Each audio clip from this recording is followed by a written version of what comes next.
what your thoughts are on that. Well, I'm so divided internally on the subject. I have such mixed feelings about it because, yes, he is going senile, obviously.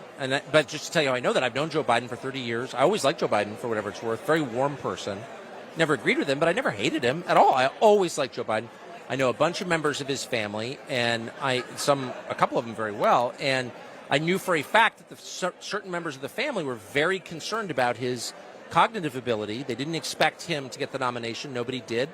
And he got it, and they were freaked out about it. I'm not speculating. I know that for a fact. So I knew that the family believed he was in cognitive decline. So there's that, and that's news. That's news. On the other hand, I'm a human being. I'm 52.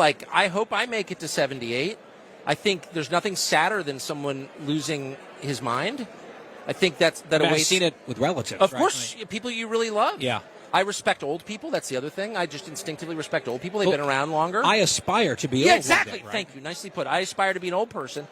And so to mock a man's senility is I'm not going to do that. I probably have because I've violated a lot of my principles in the heat of a moment, but I try not to. I don't want to be that guy. I want to treat old people with respect, even if I, abhor what they're doing. And so I'm not coming out every night saying he's a vegetable. Well, first of all, he's not a vegetable, but he is in decline. Look, pull up tape from Joe Biden 4 years ago. It's a totally different man. So everybody knows it. I would just say as a political matter, I felt that his obvious, whatever you want to call it, the fact he was slowing down was one of the reasons he got elected because he seemed non-threatening. Mm-hmm. So he might be a little punchy. He's clearly not on his game. Whatever however but you kind want of to safe, that. normal. Safe. Thank you. That's the word, safe. And I got that. I totally understood that. I know why people voted for Biden. I definitely do. I'm not mocking them for voting for him. They were exhausted by Trump. They're not ideological. They didn't think about the ideas that Biden represents or that Trump represents. They're just like, Trump is freaking me out. I need to get to something calm. And that's why they voted Biden. I understand it.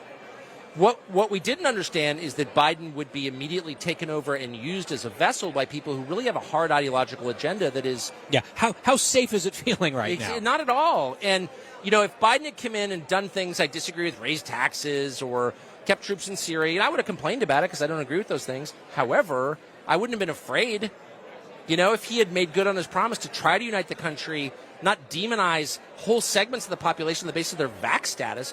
The worst thing that Biden has done in office so far is that press conference where he said, we're running out of patience for you people who haven't had the vaccine. Really?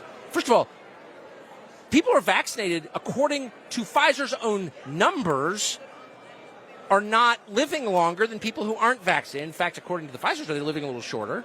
They also are, according to the actual studies, slightly more likely to pass on the virus. So, I'm not saying there's no benefit to the vaccine. I'm not saying that. What I am saying is there's no basis upon which to demonize people who haven't been vaccinated and blame them for the freaking pandemic. That's totally evil that he did. That was totally evil. Talk about dividing the country. That's the worst thing I've ever seen a president do.